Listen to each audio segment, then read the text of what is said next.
Oh, friends and professionals, welcome. We are back live for another episode of the Model Lending Podcast. I'm your host, Alec, and you know it because that's my name on the social thing you're watching this on. Thank you guys for tuning in today. We're getting a little crazy today. We're leaving the country. In fact, we're going as far as we could possibly go away from where I live today into Australia to talk to this influencer called Robbo, and we're going to get the whole story on him in a second. But man, the power of social media is unbelievable. And so, you hear me talk about Model Lending Podcast about current tactics, what to do, how to get loans. And this guy figured out how to get loans, but he also leveraged this unbelievable power of social media to do this in unbelievable time. So his story may not be your story. So take some hope from this, but it could be. I'm so excited to bring Robbo on, talk about his story and journey into social media and what he experienced, because it's available to you too. So buckle up.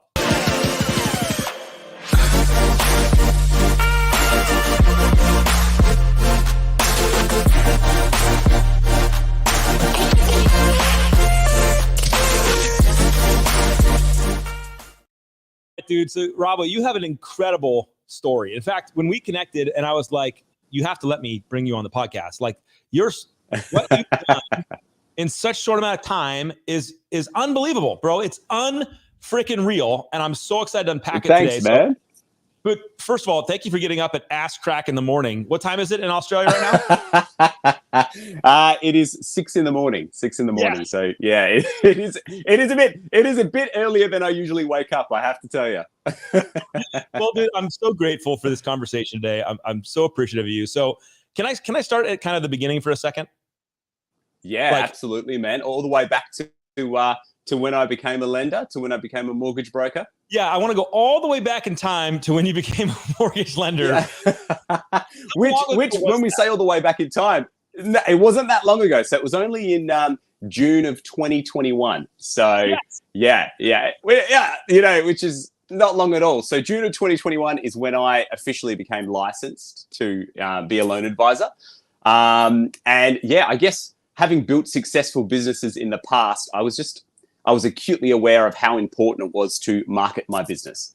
And at that stage, I think I'd been, addicted to Gary Vee for about 2 years up to that point. So I was very aware of all the different strategies people were employing. And I had a bit of experience employing social media strategies, and I had a podcast in the past. And so I wasn't a novice in the world of small business, but I was a novice in the world of loan advising. Well, and you were teaching before this, right? You with your own program? That's right. So I still do. Yeah, I still am in the teaching industry. So I still do that in addition to everything else. I've been a teacher for 11 or 12 years now, and it's in the secondary maths. So it's in the high school system, teaching maths to students from grade 7 all the way through to grade 12. And then in addition to that, about 5 or 6 years ago now, I started a tutoring center. So we tutor, me and my staff tutor kids from year 1 all the way up to year 12, mainly in maths and English. So with that still going as well. So that was the business that I was talking about that I had experience with before I went into loan advising. And loan advising was just kind of a little bit of fun on the side, like a bit of a passion project. Yeah. Why the passion project? What drew you over to this side? Well, personally for me, I bought my first house quite a while ago, 13, 14 years ago. But then since then, I've invested in property. So I've been really interested in the journey, the property journey, the home buying journey. And when I got my first home, I went directly through a bank. And I didn't even know that you could go through a mortgage broker. And this was, 13, 14 years ago. And then it was one of my investment properties that a friend said, why don't you go see this person? In Australia, they'll sort the loan out for free for you. And they'll find you the best deal basically across a range of banks. And I couldn't believe it. And I remember at about 3 or 4 or 5 touch points throughout the journey with that mortgage broker, I would say, how much is it going to cost me now? How much is it going to cost me now? Thinking I'm going to get stung at some point. But I think I really fell in love with the idea of being able to sell something that the customer isn't paying for, but the product that they get in return is just out of control, so much so that it's unbelievable. So I fell in love with that from a business point of view too. So how do you go from teacher to trusted finance, advisor in the span of time you did here? Like this, how did you get it? How did you do this? Well, to start with, I thought, okay, I want to market my business where there isn't many mortgage brokers, there aren't many loan advisors, but there's a shitload of attention. That was my goal. And so I thought, where is that, right? And I was listening to a few podcasts at the time, like I said, Gary Vee, who'd been harping on about TikTok for the last 2 years, but of course, me and many others didn't listen to him like we should have. But there was another mortgage broker up in Canada named Enrique, and he had started posting content. And he didn't realize it, but he became my inspiration and kind of my target. And I thought, if he could do it, surely I can do it too, right? So I went out and posted my first piece of content thinking, this is going to be easy. Gary Vee says that it's viral, right? It's easy, it's viral. So I'm going to post one piece of content, and then I'm going to have like a line of customers, you know, like down the road, just being like, I want to speak to this new guy, Robbo. Yeah, easy. And I posted my first piece of content. It took me like 2 hours because I had no idea what I was doing. And it crashed and burned. Yeah, I think I had like 50 views, maybe if that. So I went away for a couple of days with my tail in between my legs thinking, what a waste of my time. Like 2 hours of my time. I could have been doing anything in 2 hours. Yep. But I then thought, well, hold on a second. I need to consider two things. Number one, I need to consider what is it that my customers, my potential customers on this platform, what do they want to gain from TikTok? If they're interested in buying a house, what do they want to gain? What's the value they want to get from this platform? And then the second thing I considered is, what could I personally, based on my knowledge, what could I teach them? And so I actually stripped the process all the way back to how I would operate in the classroom. And I became really aware that actually marketing yourself on social media is just teaching, except rather than to a classroom, you're teaching to a camera and to everyone in the world. And I just stripped it right back. And in Australia, there's if you have a credit card limit, it negatively impacts the amount the bank will let you borrow for a home loan. And it's something that not a lot of people know in Australia. And also because a lot of the content that's being pushed out on the platform at the time is from America, and America has very different rules around that. A lot of people in Australia think that they're the rules here. So I thought that might be a good starting point. So I stood in front of my whiteboard, set the camera up on a tripod with a whiteboard marker, just started teaching. I had no idea what I was doing. And halfway through mid-sentence, I'd reached the maximum 60-second record limit, and my phone stopped recording while I was still speaking. And I thought, oh, stuff it. I've spent that long. It's been 2 hours in. I'm not going to record it again, right? Because at that stage, I had no strategy. So I was trying to remember all 60 seconds worth of content, like in the go. Like I had no strategies to actually film it. So I just hit post, walked away. I thought, stuff it. Well, that'll be another 20 views. Anyway, by the next morning, I think it had been 12 or 13 hours. It had reached 60,000 views. And at that point, I thought, man, there's something here. And that post I remember so vividly because that ignited a spark. And when I've gone on podcasts before, or when I do keynotes around Australia and speak about this, people think that it's a spark for TikTok, but it's not. It's a spark for educating my ideal customer through social media, regardless of the platform. Well, let me punchline some people here who are just listening in here. You know, this guy, what blew my mind was Robbo has been able to effectively grow his TikTok platform. We're going to talk about other platforms too, to over 640,000 followers in effectively like a 12-month period. 640,000 followers in 12 months, Robbo, is unbelievable. Yeah, and that's right, man. Yeah. We're getting a peek into the beginning of your journey with this educational and the whiteboard, but I want people to understand like where this went, because as we go deeper, and talk tactics and strategies and really get down to it, like, you know, did you have a clue it could do this in 12 months? No. So my target, Enrique, who had, I think he had maybe 13 or 14,000 followers at that stage. He was my goal, right? And so after that virality of the 60,000 views on that one post, I thought, okay, now I want to build my following, and he's my target. So I set myself a challenge of posting once a day for the next 14 days to see if it's worth my time. Yes. Right.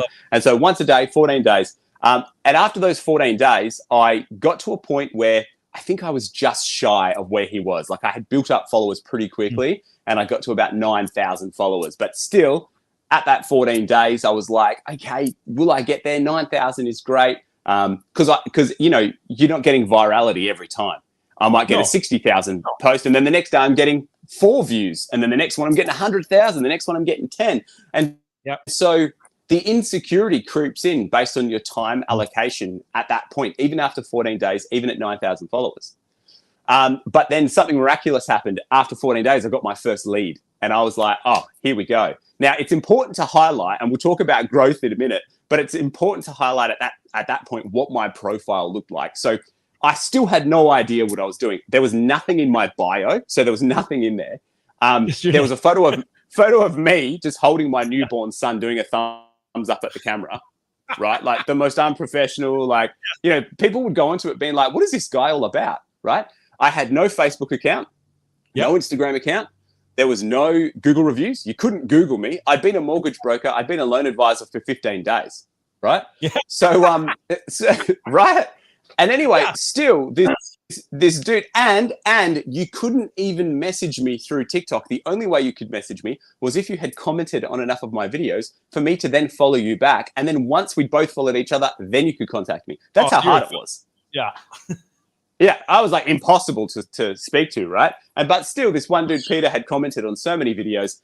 Anyway, I followed him back, and then he was like, "Hey, can you sort out my loan for me?" And then I was so focused on follower growth that I was like, "Oh yeah, that's right. I'm trying to get leads out of this."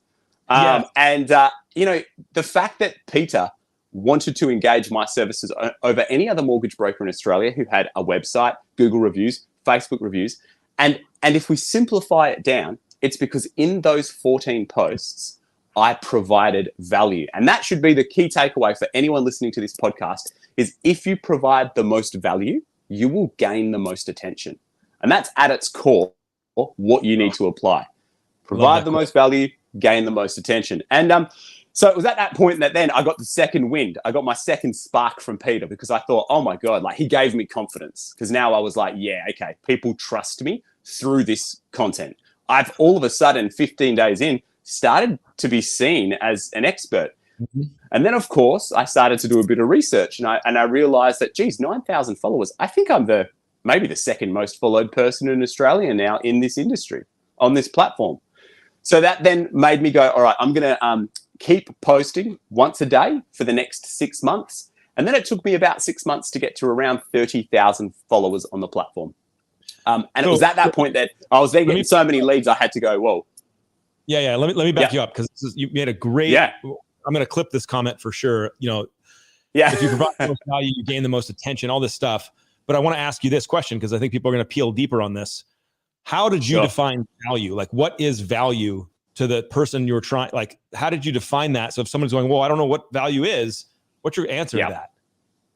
Well, yeah, right. That's a great question because people start trying to create value without considering their ideal customer avatar. So who it is that they're trying to give value to. So I actually, after having met Peter, went through a really important process of starting a third profile, right? So I had my personal TikTok profile, I had my business TikTok profile, and I started a third profile. And that was my ideal customer avatar profile. And of course, I named it Peter to pay homage to my very first lead, right?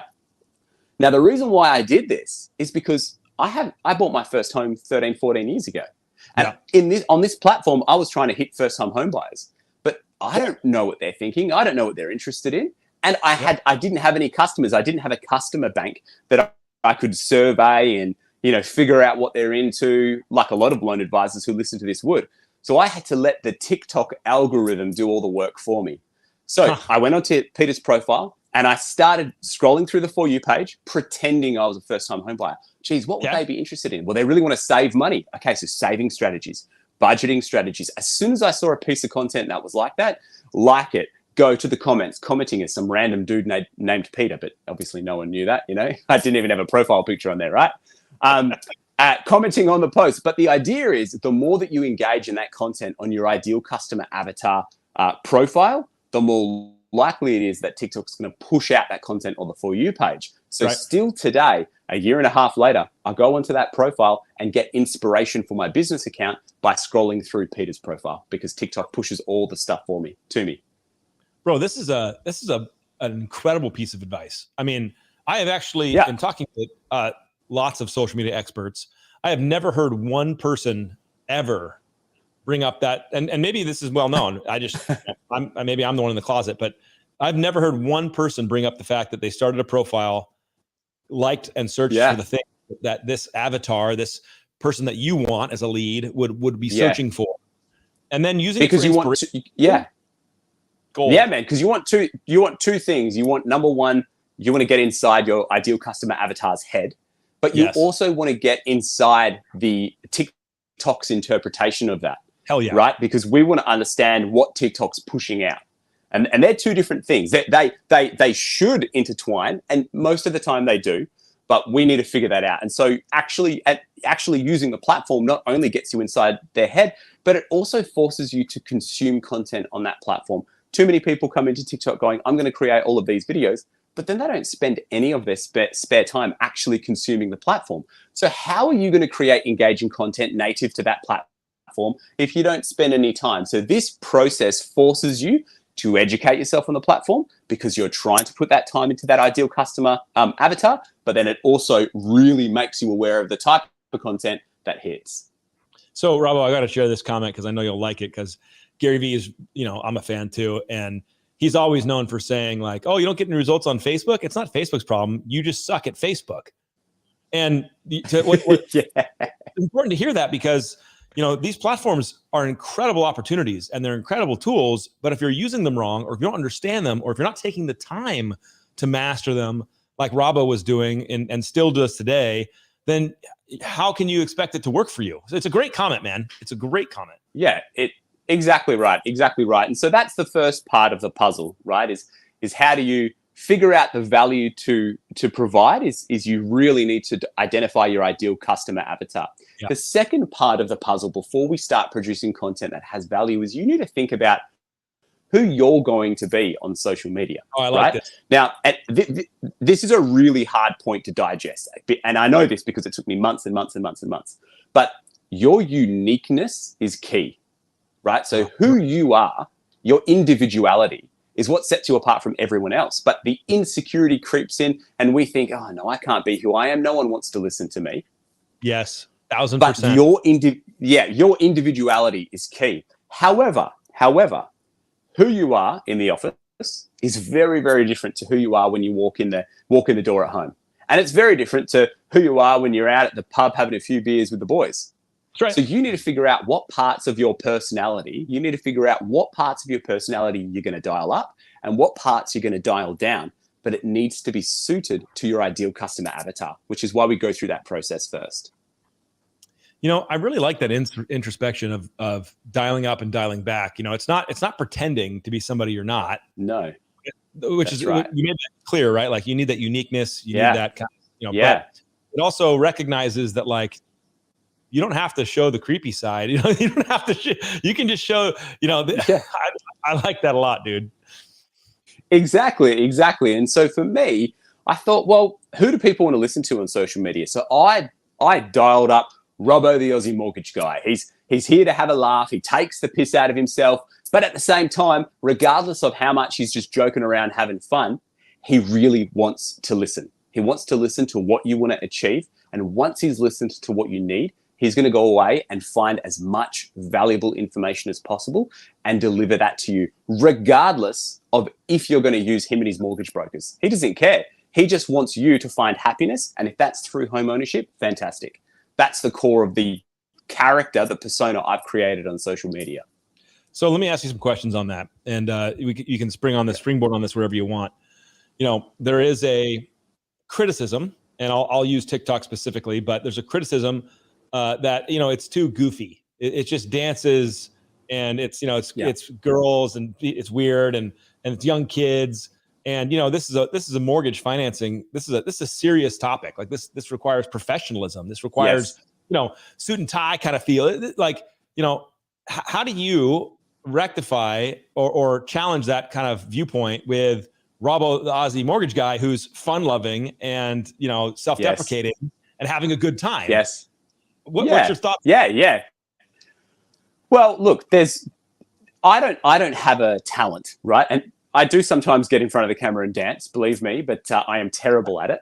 But I can't sing. I can't, sometimes you come across content creators that are in a specific niche or industry, but then like also they're miraculous singers. And you're like, what the hell? Like, where did this come from? Right? I don't have anything like that. So I try and use educational pieces of content to really provide the value. But then I focus on representing those parts of my personality that I want my audience to fall in love with. I do that through entertaining and inspiring pieces of content. But like I said, I really don't have a skill set that is going to entertain anyone. So that's where I lean into the TikTok features to do all of that work for me, right? One of the ones that I use very, very often is by utilizing trending sound bites. And if you consume TikTok or consume Facebook Reels or Instagram, you would have seen them a million times. But basically, it's a popular audio or movie. It's basically a 5 to 10 second clip that's been taken from something that's popular. And then you mime the words over the top. But the key to this, the key to differentiating it from just something that is kind of funny, maybe to the right person, but doesn't mean anything, the difference here is if we contextualize it to our niche and we contextualize it to our goals. So what I'm constantly doing is trying to find trending sound bites that I can then, with the text on the screen, reinterpret and make it attached to saving for a home, or make it attached to dealing with a real estate agent and, you know, trying to negotiate with them, or whatever it may be. But contextualizing everything you do specifically to your niche, I find showcases that side of your personality, but at the same time, it still sells your message and defines who you are and what you're about. So for everyone listening that this went over your head all of a sudden, because you were, you know, because I know people, Robbo, they're in it and they're like, okay, yeah, I get it. And I got to do some stuff. And then you talk about trending, and then you're like, oh, you got to pick the audio, you got to lip sync over it. And people are like, holy crap, don't get down by this. Just listen and understand this is opportunity. This is understanding a platform, like Rob mentioned earlier, understanding the language of the platform, being able to speak into it. You know, you wouldn't go to a networking event in your sweaty overalls. You're going to go in probably a business, you know, attire. That's because you're respecting the space. You're understanding what's going on there. That's the same thing Rob was talking about with TikTok. Absolutely. And let me ask you a little bit deeper on this. I want you to go a little bit more on the brand and mascots, you know, commentary of, like, you know, who Robbo is and how you pick that person out. But I want you to do it from this lens. I don't want someone to misinterpret that like I need to fake it and be somebody I'm not. Does that make sense? You absolutely. I mean, unless you're bloody, you know, Nicole Kidman or Reese Witherspoon, and you've got like the best acting skills of all time, and you can consistently show up every day on camera for, you know, your 1 or 2 minutes or whatever you do, whatever you create, unless you are the best actor of all time and you can create this fake character, then the cracks are going to appear very, very quickly. And so authenticity is key. And that's what people on the platform fall in love with. They can smell the fake car salesman from a mile away, right? Yes. They can smell it from a mile away. So you just need to be you and share your thoughts and share your opinions, but just continually contextualize it to the goal of educating about your niche industry. And you know, don't be afraid as well over time as you become more comfortable to showcase the parts of your personality that you didn't in the beginning. Like for the first 6 months, I was very, very narrow in terms of what I showed about myself and the types of the parts of my, you know, like this, what we're talking about now with me has occurred over an 18-month journey, right? You're looking at someone who's created over 3,000 pieces of content on TikTok over 18 months. So there's a lot of refinement in terms of that brand. But in the beginning, like I said, I didn't really have any information at all on the page. I was just trying to post videos that I thought would provide value to the customer. And then I worked on my personality over time. You know, so that's a great comment, man. And I want to get back to where I cut you off, but I really want you to, and I want everyone to hear that. It's an evolution, guys. And sure, 12 months, 18 months, Robbo, that's fast. That's a fast evolution for anybody, but like, it's still time and repetitions. And so, like, you know, don't just like look at this stuff and be like, oh, I have to be perfect. No, you don't have to learn everything day one. I'm sure Robbo wasn't working trends day one. So no. Well, that's exactly. I didn't create my first trend. I didn't create my first trending piece of content, like my first sound bite that we just discussed using one of those. I didn't do that for the first 5 months. Yeah. See, perfect. Thank you. So it was 5 months of just educational content, just trying to say, hey, if you want to get a loan, if you save this much per week and you do it for, if you save this much per month and you do it for 12 months, you're going to have this much money, and then this much money will allow you in these states to buy this much of a home, right? It's just showcasing the journey. Understanding that, well, if you have a massive goal and you're trying to save $30,000, that sounds like it's so unachievable, right? That's like trying to hit a target blindfolded. So let's pair it right back to a yearly target. Then let's pair it back to a monthly target, right? And actually create achievable smaller goals that you can then change your lifestyle based on in order to achieve them. So I'm trying to just inspire and educate people in the beginning, and all of that entertaining stuff came when I gained confidence, because in the beginning I was not that confident. Well, let's go back, because I cut you off. Let's go back to the story here, because I love it. So you're posting for a series of days in a row. You got the spark. You got a lead. You got excited. You're like, oh shit, this work. And then you said what? It was 60 days. You were going to do 60 days in a row. So then I was like, yep, I'm going to commit to 60 days. And then it was during those 60 days that I during those 60 days that I then surpassed Enrique. I'd beaten those 14,000. We've still never met and we've never spoken. And I've gone on previous podcasts and mentioned this guy. He's probably listening to these podcasts. And I'm like, this guy, he just mentions me every time about how he surpassed me in followers. If you're listening, Enrique, I'm sorry, bro. I'm sorry. I still love your content. So anyway, surpassed him at around 14,000 followers. And I was like, yes. And then I was like, okay, who's my next target? And there was another broker in Australia who was at like 17,000 or something. So I was like, you're next, you know? And so then I surpassed them in the next kind of 3 or 4 days. So now I'm like 50 days into the journey. And I was like, man, I'm now the most followed person in this industry in Australia. And I'm like, well, I think that I should keep doing this indefinitely. So I committed at least to 6 months to see where the journey would take me. So kept posting once a day. There was not one day in those 6 months that I missed, not one. Even when I went away on holidays with the family, for a vacation, I had like batched my content before, made sure that I filmed, 6 or 7 videos.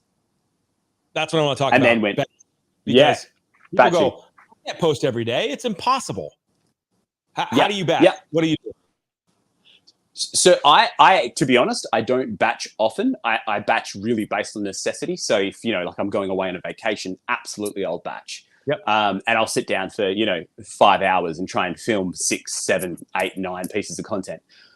But I find that if I batch, my content actually does visibly become quite stale. And it's because I'm sitting there for a big portion of time trying to film it all.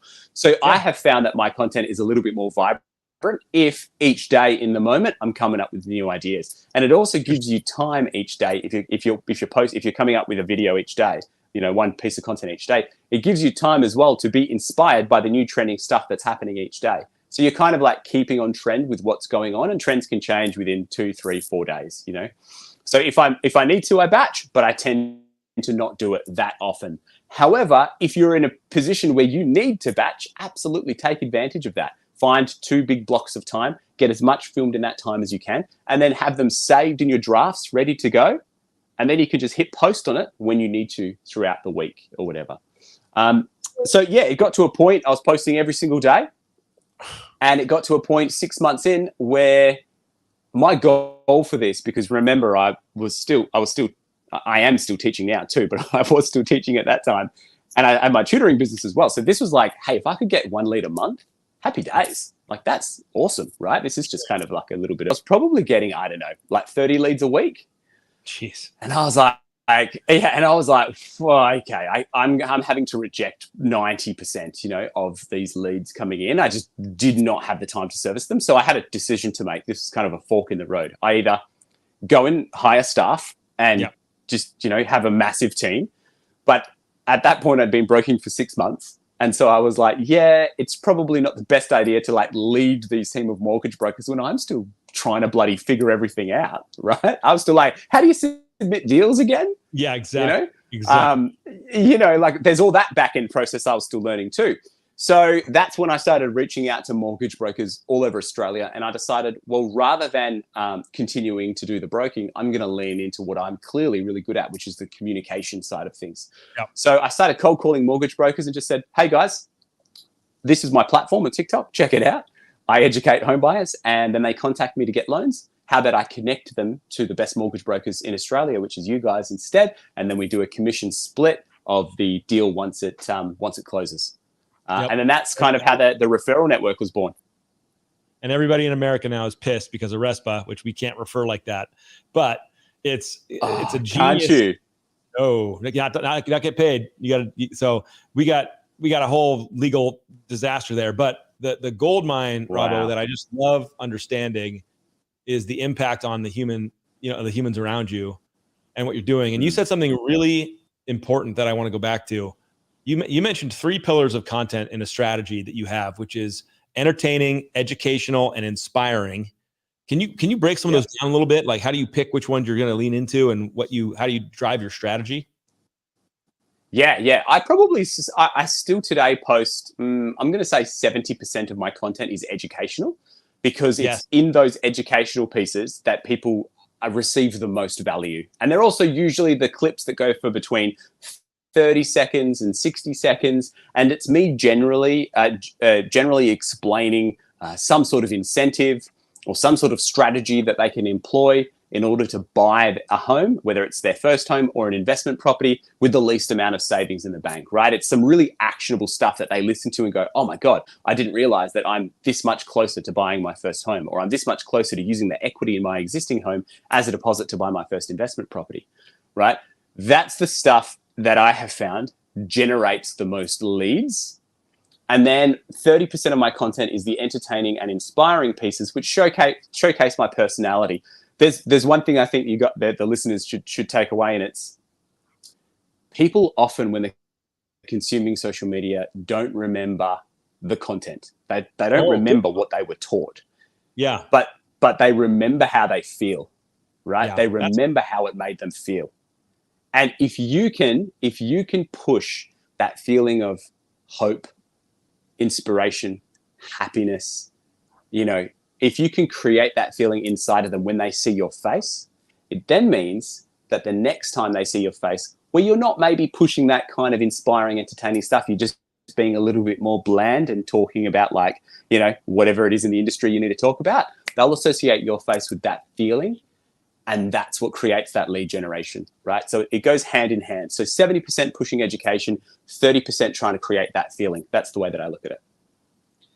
Dude, I have that put into words for me, something that I've been wrestling with and trying to get language around. So thank you. That was very helpful to me, because you're right. I always, encourage people, they're not going to remember what you say. They're not going to watch the video. They're really not. But what's happening is these micro impressions are happening.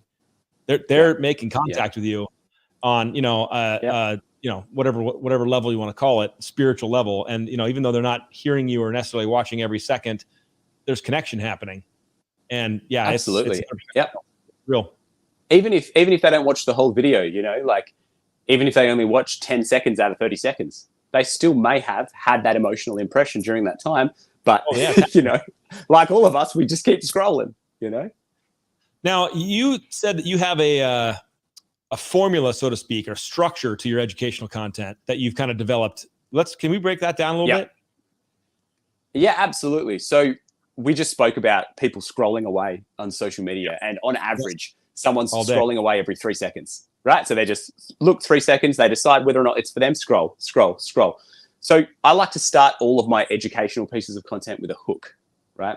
And if you try and speak to everyone, you're going to speak to no one, right? There's no doubt about that. You need to narrow down on your ideal customer avatar in that hook. The misconception for a lot of people on social media is they go, all right, anyone, listen to me. And then they go on about their spiel. But no one's going to want to engage in that if it's like for everyone. So sometimes I'll start off with, if you and your partner have a joint income of $150,000 per year and you want to buy your first home, this one's for you. And that's just a really quick way to be like, if you're not earning around that, catch you later. Keep scrolling. I don't need you to watch. I only want those people to watch who are in that position. So that's my hook straight away, is I've hooked in and identified my ideal customer. The second part then is to identify the problem. Now, the problem might be you're on a joint income of $150,000. Your living expenses are this. You've got credit card limits of this. You've got a personal loan of this. Now, therefore, the bank will let you borrow this much money. But in order to buy a home of that value, you need to have a deposit of this size, which let's pretend in Australia is 8%, like an 8% deposit. Well, that's a problem because it's hard to save that money. So what's the solution? Well, a solution to that will be, how about we reduce the amount you need saved? Because if you apply for one of the government programs here called the First Home Guarantee, it means we don't need to have mortgage insurance capitalized into your loan. So we'll reduce it down to a 5% deposit, meaning that instead of having to save $48,000 on your $600,000 home, you only need to save $30,000. And then you can apply for a stamp duty, a tax concession within your particular state, reducing your $30,000 in taxes down to $32,000. So we've just reduced $78,000 in savings down to $32,000 in savings. And to secure a spot in the First Home Guarantee, my mortgage brokers can secure you one completely free of charge. So I've then linked my call to action and my services to the solution for the problem that I've identified for a specific niche number of people. Dude, it's a great formula. A hook, problem, solution is to a specific audience is a great, how often is this the structure you use pretty much for everything educational you do? Pretty much. Yeah, pretty much. The hook might change. So rather than identifying a niche around, a certain income level, it might be identifying a niche within a particular state who want to buy a particular value home. The hook is always changing, but pretty much the formula of a problem that's represented and then a solution that I can offer doesn't change too much. Like, it's fairly similar every time. It might just change ever so slightly. So let me ask you this then. Why do you choose to do entertaining and inspiring content in addition to educating? Why not just go all educational all the time? Because there's so much information, and it's so dense to be able to give the problem and the solution within 60 seconds. Because I like to cap my videos at about 60 seconds. Yep. Any more than that is too long for someone to watch, and then therefore reduces the consumption stats on TikTok, which reduces the likelihood that it's pushed out on the For You page. So I like to cap it at around 60 seconds for that type of dense information. But when you're doing that, it's hard to showcase the parts of your personality. It's really hard to do. It's hard to be like, hey, I'm keen to listen. I'm keen to help you. I'm this type of guy that you might want to do business with. It's hard to do that when you're like, do you have a joint income of $150,000 and you've got living expenses of $2,000 per month, right? There's a lot to get in during that time. And also,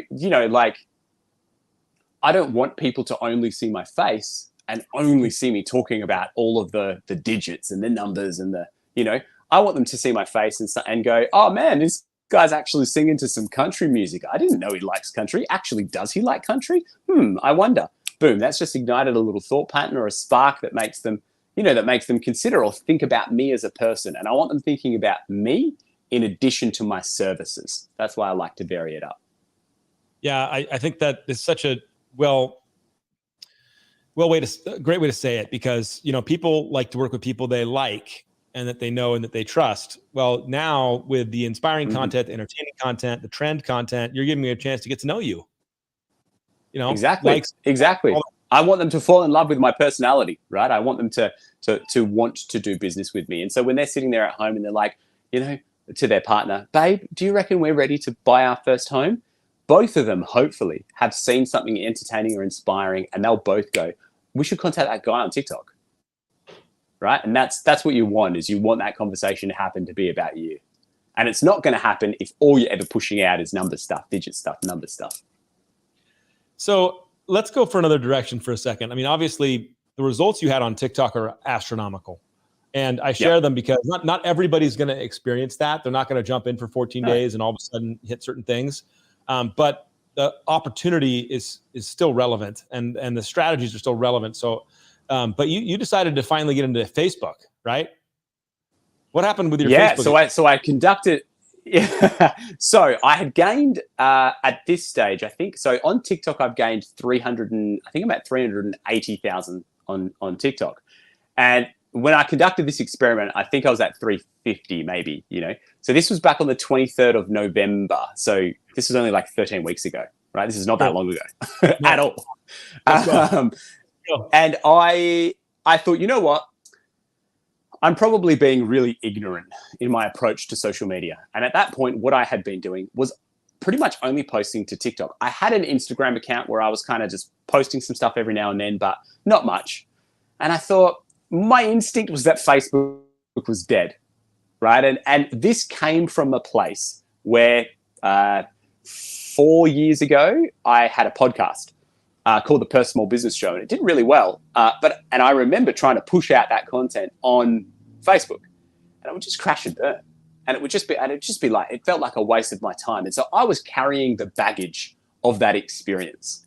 And so finally I thought, no, I've got to release that baggage and I've got to give it a go. So how about I do this? Exactly the same as what I did all the way back with TikTok, posting every day. But this time I had 2,500 videos at my disposal from TikTok that I had created. Yep. So I set myself a goal of posting 5 videos a day, right? This would take me 25 minutes. I would re-download an old video from TikTok using the software, the website SnapTik. Yep. It downloads the video and removes the watermark. I would put it into a video editor it would take me 1 minute. I would just extract the audio and resync it up. So sometimes when you download stuff, like the audio unsyncs a bit, and I would get it kind of perfect, ready to go. So from somebody on Facebook's perspective, it looks fresh. It looks native. It looks like it's meant to be on the platform. Right. Perfect. So that would take me 5 minutes per video. So I would spend 25 minutes to half an hour a day doing this. So I started out on the 23rd of November, and then over 13 weeks now, I think I'm at 249,000 followers on Facebook, because the formula is the same. Because Facebook, Instagram, YouTube, they're going through this age of TikTokification. And it's because of the number of people, of users that flooded to TikTok, that all of a sudden, a couple of years ago, you saw Facebook do Facebook Reels, Instagram do Instagram Reels, YouTube start pushing YouTube Shorts. 100%. Right? Because they're trying to take market share of the consumers who want that type of content. So if you become a TikTok first creator and you start creating for that platform, and you understand the algorithm and you understand your ideal customer avatar, when you then go and post that to other platforms, you're going to achieve similar virality. So I had some posts on TikTok, for example, that received 50,000 views, which, hey, I'm stoked with. 50,000 is fantastic. Oh, but then that same, all day. But then that same post that I just re-downloaded, exactly the same caption. I think I was so lazy with it that even the hashtags had the word TikTok in them.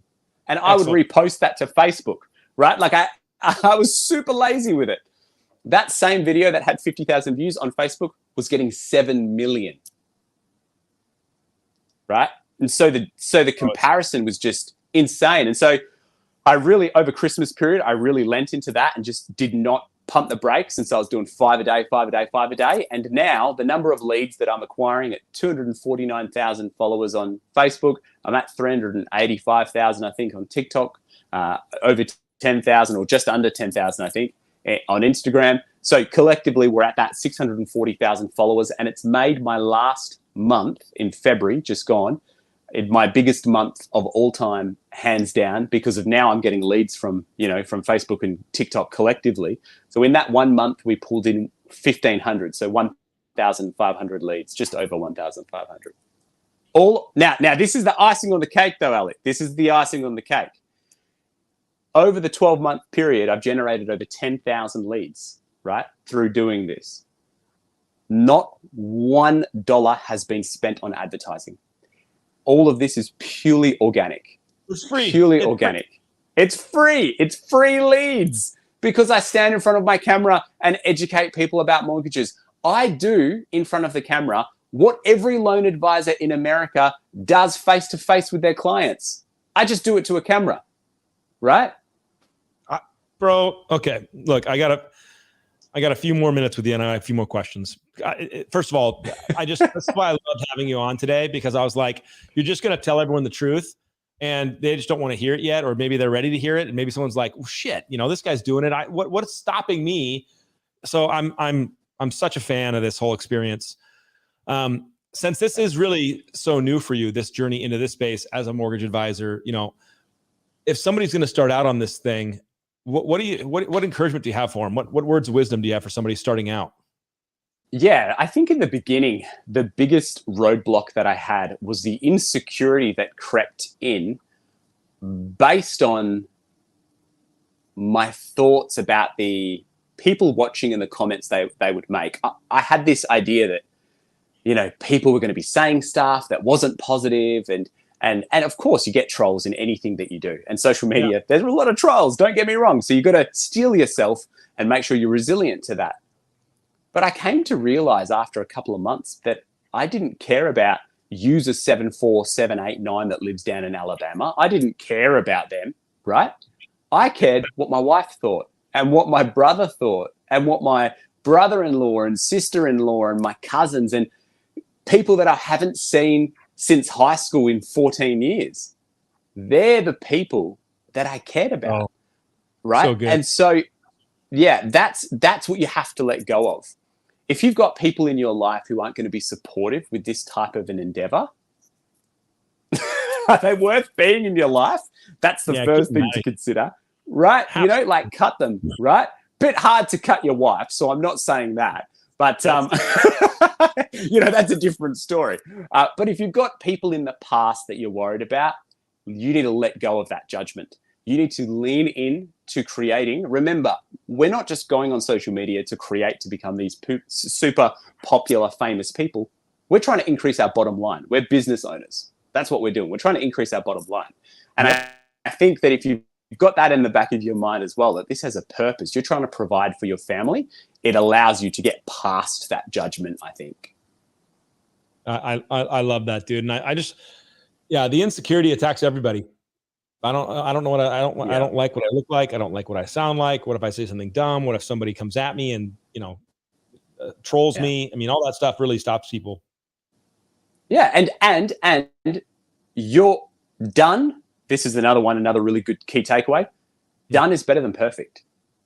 Oh, hell yeah. Striving for this perfection and trying to achieve a level of never making a mistake or never saying something that somebody's going to interpret as harsh or wrong. Like I did a post the other day and I think it's at 180 or 200,000 views.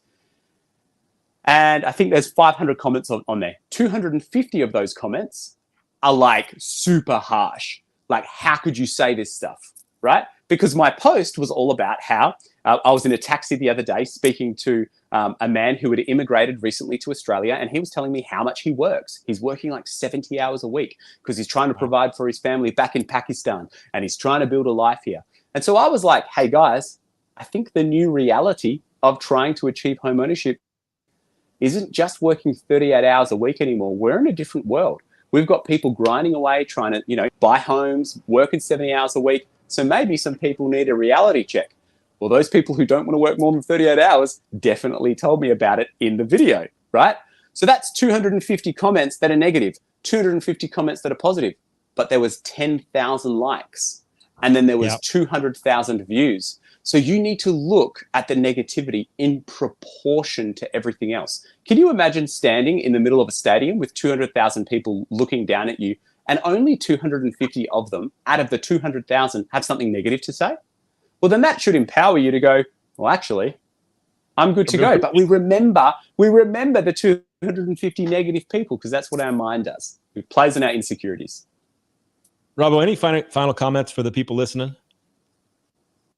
I think, to be honest, the one thing that I do wish if I went back in time was that I had more podcasts like this, more people like me. I've started teaching loan advisors and mortgage brokers all over the world how to do this through my TikTok masterclass. So I can give you a link and you can put it in the show notes. But it's just I wish I had learning experiences like that and more podcasts like this talking about this stuff so that I had somewhere to learn. Because I spent 18 months really experimenting in the dark and just constantly trying new things and I think that helped me gain the confidence and the growth that I have and the passion that I have for it is that guessing in the dark. But I do retrospectively wish that I could have saved some time by leaning in on the people who know what they're doing. That would be the one piece of advice I would give. Well, first of all, for everybody that's one more, Alec. One more, actually. Sorry to cut you off. one more piece of advice too, is that it's really important to note that when you're listening to me speak, about this stuff in particular, like we've said before, you're looking at someone who's been polished over 18 months of posting every day over 3,000 pieces of content. In the beginning, I was not like this. I stuttered. I didn't know where to look when the camera, my content comparatively to now was terrible. But the one thing that I had, which no other mortgage broker, seemingly, I think the next most followed broker in Australia is at 40,000 and I'm at 380,000. So there's a big jump there, right? The only thing that I have is sweat equity. I have the ability to show up every single day and consistently and persistently push out content. Still at 380,000 followers, I post some videos that have 100 views. I posted one the other day. It took me 15 minutes to post, and I think it's got like 300, 400 views. But that does not change my drive and my passion to post something the next day. I think last week I had something get 3.7 million views. So you never know what's going to happen. You just got to keep pushing out. And if you only post once a week, you have 52 chances in a year of going viral. Based on me now posting 4 times a day with where I'm at, I have that same opportunity every 2.5 weeks. It's all about the numbers. Bro, and so first of all, thank you. This is Marketing with Robbo's website, where his TikTok Masterclass is hosted. It's on the screen. I'll drop it into the comments. Definitely check this guy out. Of course, his handle is Trusted Finance. You can see it right above his face right there. Give this guy a follow, because if you're looking for inspiration, one of the things that I found is follow inspiring people. So thank you for coming in today and sharing today. It was awesome, and I'm very appreciative, man. It's been an absolute pleasure, and I just hope that they get so much value. Thanks, buddy. Modern Lender Podcasting listeners, thank you guys. Have a wonderful day, and we'll see you on the internet.